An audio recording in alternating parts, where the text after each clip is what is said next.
امام علی علیہ السلام کسی کام سے سفر کر رہے تھے کہ راستے میں ایک یہودی ان کا ہم سفر بن گیا۔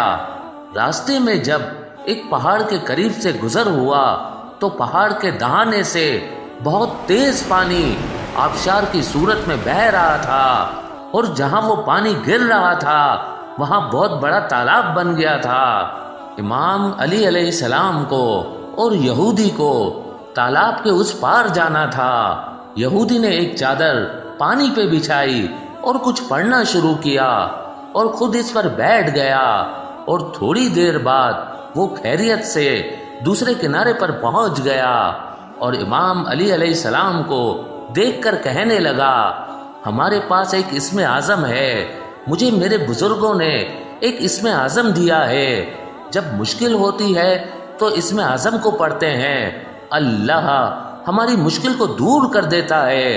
تمہارے پاس بھی اگر کوئی اسم اعظم ہوتا تو تم پڑھتے۔ جیسے ہی اس نے یہ جملہ کہا، امام علی علیہ السلام مسکرا کے فرمانے لگے، وہاں ٹھہرے رہو، میں ابھی آ جاتا ہوں۔ امام علی علیہ السلام نے پانی کی طرف دیکھا اور اپنے ہاتھ سے اشارہ کیا۔ پانی آپ کا اشارہ دیکھتے ہی فوراً جم گیا، اور آپ بڑے آرام اور سکون سے اس کی سطح پر چلتے ہوئے دوسرے کنارے پر پہنچ گئے۔ جب یہودی نے آپ کا یہ معجزہ دیکھا تو آپ کے قدموں میں گر گیا اور کہنے لگا، آپ نے پانی پر کون سا اسم اعظم پڑھا تھا جس سے وہ جم گیا؟ امام علی علیہ السلام نے فرمایا، نہیں، پہلے تم بتاؤ کہ تم نے کون سا ورد پڑھا تھا جس کی برکت سے تم چادر پر بیٹھ کر دوسرے کنارے پر پہنچ گئے۔ وہ یہودی کہنے لگا، میں نے ایک اسم اعظم پڑھ کر اللہ سے دعا کی تھی، یہ اسی اسم اعظم کا اثر تھا جس کی وجہ سے میں نے چادر پر ندی کو پار کیا۔ امام علی علیہ السلام نے فرمایا، وہ اسم اعظم کیا تھا؟ تو وہ کہنے لگا، وہ اسم اعظم یہ ہے کہ ہم اللہ کو واسطہ دیتے ہیں کہ اے اللہ، تجھے واسطہ ہے آخری زمانے کے نبی کے وصی علی کا۔ امام علی علیہ السلام نے فرمایا، اے بندہ خدا، سن، اللہ کو تو جس کا واسطہ دیتا ہے وہ علی میں خود ہوں۔ یہودی یہ سن کر آپ کے ہاتھوں کو بوسے دینے لگا اور اس نے اسلام قبول کر لیا۔ شخص سے پیدا ہونے والا مرض۔ امیر المومنین امام علی علیہ السلام نے فرمایا، ہمیشہ شک میں مبتلا رہنے سے شرک کا وجود عمل میں آتا ہے۔ جس کو شک زیادہ ہوتا ہے اس کا دین برباد ہو جاتا ہے۔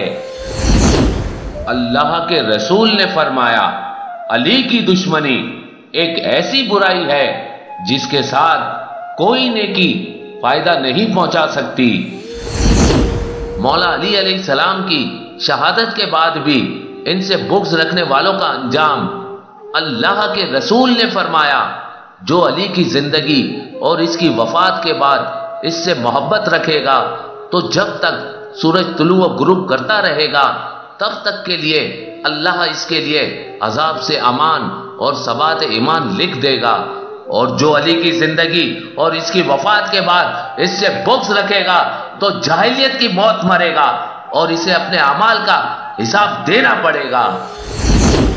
مکمل سعادت مندی جناب زہرا سلام اللہ علیہا کی نظر میں حضرت فاطمہ الزہرا سلام اللہ علیہا نے فرمایا، بے شک حقیقی اور مکمل سعادت مند شخص وہ ہے جو علی سے آپ کی حیات میں اور بعد از حیات محبت رکھے۔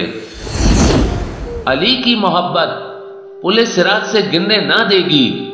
اللہ کے رسول نے حضرت علی علیہ السلام سے فرمایا، جس مومن کے دل میں تمہاری محبت راسخ ہوگی اس کا ایک قدم پل صراط سے پھسل بھی گیا تو اس کا دوسرا قدم مضبوطی سے قائم رہے گا، یہاں تک کہ اللہ اسے تیری محبت کی وجہ سے